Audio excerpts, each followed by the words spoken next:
سوپای عێراق لە یەکەم ڕۆژی دروستکردنیەوە یەک ئەرچی هەبووە، ئەویش ئەنفالی خەڵکی کوردستان بووە. تاکو ساڵی 1970 گەیاندێ لوتکە و ئەنفالی کرد. زیاتر لە 182,000 کەس ژن و مناڵ و پیر و پەککەوتە و گەنج و لاو و هەمووی دەبرانە تۆپزاوا وەکو وێزگەی یەکەم لەوێوە دەبران بۆ بیابانەکانی خواروی عێراق و بە زیندوی زیندە بە چاڵ دەکران. دۆسیە یەکەمی ئەم شەومان دەکەینەوە کە سەبارەت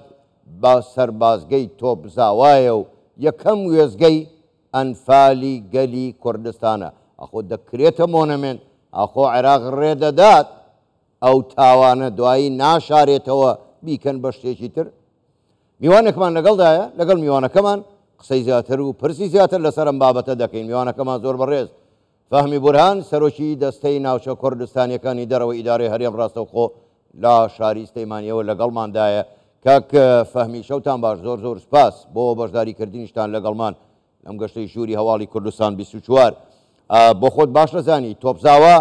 سمبولی ئەنفالی گەلی کوردستانە. ئایا هیچ کراوە بۆ ئەوەی بکرێتە مۆنەمنت یان بۆ ئەوەی ئەو تاوانش نەسڕێتەوە و ئیتر نەوە دوایینەوە هی گەلی کوردستان بێ یاخود خەڵکی دەرەوە بیانیش بێ بێن بزانن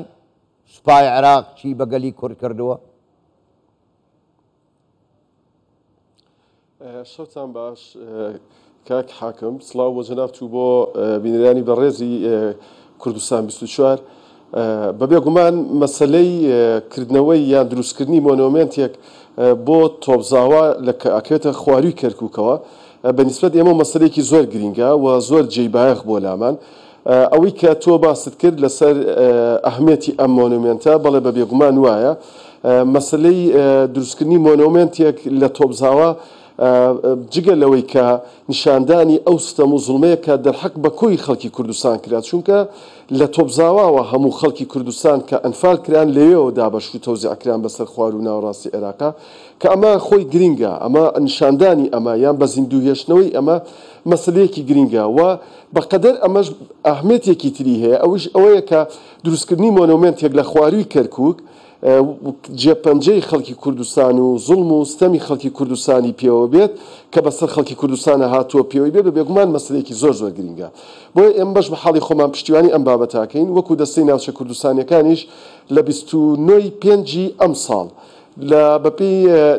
نووسراوێک و من خۆم شخصیش داوام کرد لە کۆبوونەوەی ئەنجومەنی وەزیرانی حکوومەتی هەرێمی کوردستانە، بەڵێ موافقەت کراوە بۆ دروستکردنی مۆنۆمنتێک. ئەم مۆنۆمنتە شایستەی ئەو هەموو زوڵم و قوربانی و تەسحێبێک کە خەڵکی کوردستان لە تۆپزاواوە بەخشیوێتی و نیشاندانی ئەو ستەمەش بێت کە حکوومەتی بەعەز بەرامبەر بە خەڵکی کوردستان کردوێتی. ئێمە وەکو حکوومەتی هەرێمی کوردستان هەموو ئامادەکاریەکمان هەیە و موافقەتیشمان وەرگرتووەکو دەستەی ناوچە کوردستانیەکان بۆ دروستکردنی مۆنۆمنتەکە و بە بەردەوامیش لە کۆنتاکتا بووین لەگەڵ ئەو ڕێکخراوانی کە لە مەجای جینۆساید و ئەنفالا کاریان کردووە و ئێستاکە کە ئەم گفتوگوۆی لەگەڵ جەنابتاکەین بە بێگومان ئێمە لەگەڵ کۆمەڵێک کاراکتەری هونەریە قسەمان کردووە هەندێک دیزاینمان بدەنێ بۆ ئەوەی بتوانین شتێک دروستکەین کە شایستە بێ بەم مەسەلەیەوە. من خۆشم مەیدانیان چوومەتە تۆپزاوا و تاجەگوڵینەمان لەسەر مەزاری ئەنفالکراوەکانی خۆمانداناوە. بەڵام کاک حاکم ئەمە دیوێکی بابەتەکەواتە هەر ئێمە نین وەکو حکوومەتی هەرێمی کوردستان و ئێمە دوا بڕیار نین بۆ دروستکردنی ئەو مۆنۆمنتە. ئێمە ئامادەیمان تایە، بڕیارمان وەرگرتووە، سەرۆکاتی ئەنجومەنی وەزیران لە کۆبوونی ئەنجومەنی وەزیرانە ئەم بابەتەی کۆتایی پێهێناوە. ئێمە ئێستا لە هەوڵی ئەوەیان حکوومەتی عێراقی موافقەت کات بۆ ئەم مەسەلەیە. یعنی خۆتە زانی ئێستاکە هەوڵەکانی ئەوان بۆ ئاراستەیە کە مەعسکەرێک سەربازگەیەک دروستکەن لەوێ. ئەدی خۆتە زانی لە ماوەکانی ڕابردووە ئێمە لە دەستەی ناوچە کوردستانیەکان ڕاگەندراومان هەبوو و ڕێکخراوەکانی نیشتەمەعی مەدەنیمان تێگەیاند و چوینە بەغداد لەسەر کێشەی زەویزار و لەسەر هەوڵەکان بۆ دروستکردنی ئەو سەربازگەی لەلایەن وەزارەتی بەرگری عێراقیەوە. بۆیە کارەکان ئاستەنگ و گرفتیان لە بەردەمە، بەڵام ئێمە بەش بە حاڵی خۆمان بەردەوامە بین بۆی بتوانین دو ئامانج بهێنینەدی. زۆر باشە کاک فەهمی، من لە قسەکانی ئێوە ئەوە تێگەیشتم، یعنی تاکو ئێستا عێراق بڕیارێکی وای نەداوە ئەو شوێنە بکرێتە مۆنەمنت. بەڕای ئێوە ئەوان کە دەیانێت بیکەنە سەربازگا، خۆ ئەوە هەموو ناوچەیە ئێستا داگیر کراوە لەلایەن سوپای عێراق و حەشدی شابیەوە باشە شوێن قەتیس ماوە شوێن بڕاوە سەربازگەی تیا دروستکەن یان خود دەیانەوێ بە تەواوی ئەو تاوانە بسڕنەوە ئەو شۆنە بکەنە سەربازگە عێراق بۆچی موافقت ناکەوە هۆکاری ئێمە چییە؟ وڵا من پێم وایە ئەوان لە ئێستاکەوە یعنی بە شێوەیەکی ناڕاگەندرا و مەسەلەی سەربازگەیان دەست پێ کردووە یعنی من کە خۆم چوومە سەر مەزاری ئەنفالکراوەکانی خۆمان و تاجەگوڵینەی خۆمان بردە سەر مەزارەکە لە ڕاستیە بەناو بازگەیەکی حکوومەتی عێراقیان چوینە ناو بازگەکەەوە ینی من خۆم لەوێ زۆر بەلامەوە سیر بوو ئەو بازگەیە یان ئەو سەیتەریە چیە دروست کراوە بۆی بچی لە سەر مەزاری شەهیدەکانی خۆمان و ئەنفالکراوەکانی خۆمان لەوێ ینی هەوڵەکانی ئەوان لە ماوەکانی ڕابردووە بۆ دروستکردنی سەربازگەکە ئەگەر چی ڕێگری زۆر بۆ لە بەردەمیان و هەوڵی زۆرمانداوە ئەمەنەکەن بەڵام ئەمەی ئێستاکە هەیە خۆی بە جۆرێک لە جۆرەکان سەربازگەیە ینی خۆ میدیاکانە چنە ئەوێ ئەزانن دەبێت بەناو ئەم سەربازگەیە یا بڕۆن بەناو ئەم بازگەیە یا بڕۆنە تا کۆگەنە ئەمە خاڵی دووەم من بەش بە حاڵی خۆم بەلامەوە سیر نییە حکوومەتی عێراقی هەوڵ بدات بۆی سەربازگەیە دروست بکات و لە بەرامبەریشان ڕێگر بێت بۆ ئەوەی مۆنومنتێک بۆ نمایندەی 182,000 ئینسانی کورد کە بەدەست حیزبی بەعەز ئەنفالکراوە ڕێگری لێ بکات یعنی ئێمە نەک بۆ تۆبزاوە ئێمە پێویستمان بەوەیە کە جێپەنجەی خۆمان جێپەنجەی تاریخی خۆمان لە خانەقینەوە بۆ شنگال هەرچێکمان پێ ئەکرێ دای بنین بۆ لەبەرەوەی ئێمە ئەگەر 20 سعات ئەگەر 10 سعات ئەگەر 15 سعات کار بکەین بۆ ئەوەی ناسامی کوردستانی بوونی ئەو ناوچانە بپارێزین من دڵنیاتانە کەمەوە ئەوان 20 سعات کارەکەن بۆی 15 سعاتێکی ئێمە تێک بدەن یعنی سەر ڕەنگە زۆر کەس پێی سیر بێت یعنی بڵێن خۆ ئێستا هیچ شتێک نییە ینی بۆ بەڵێ تعریب هەیە زۆر بە بێدەنگی و زۆر بە نەرمی ئیش و کارەکانی خۆیەکات و مەترسیەکەی من لە تعریبەکەیان نییە بەڵکو لە ئالیەتی جێبەجێکردنی تعریبەکەیە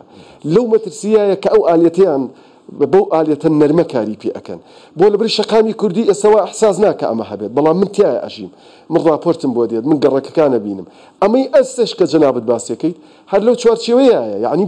من لە جەنابەتە پرسم یعنی بۆ دەبێت ڕێگری بکرێت لە دروستکردنی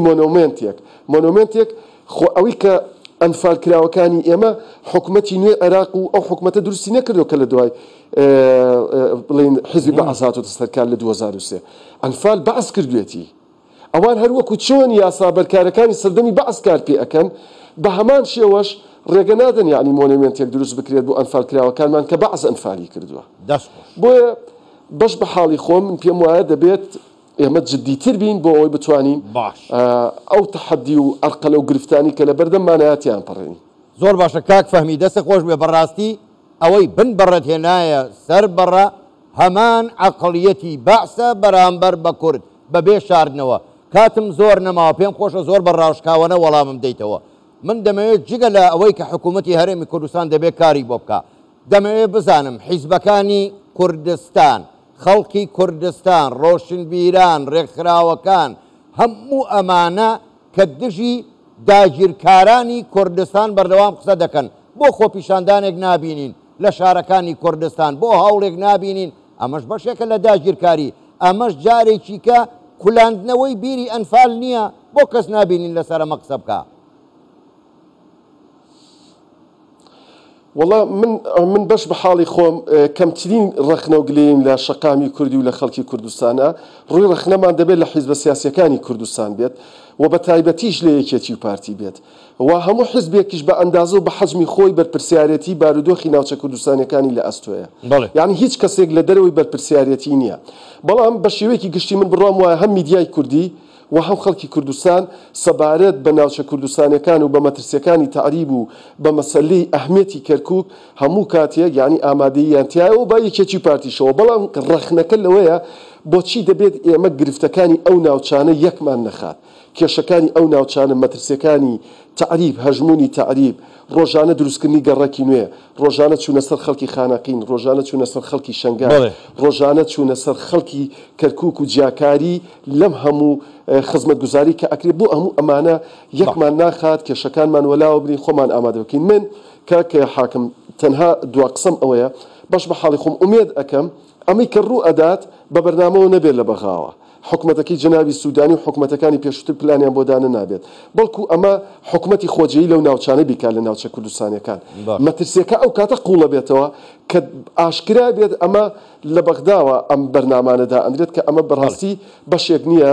لەو بڕیاری کە دامان پێکەوە حکومەتێکی نوێ دەوڵەتێکی نوێ عێراقێکی نوێ دروستکەین کە ئەو عێراقە خاڵی بێت لە بیری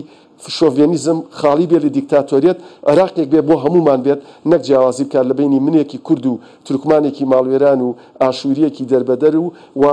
گروپێک یاخود نەتەوەیەک بک بە نەتەوەی سەردەست لە عێراقا. دەست خۆش کاک فەهمی ئەگەرچی پرسیار زۆر بوو بەڵام بەداخۆی ئەمە کاتمان هەراوەندە بوو.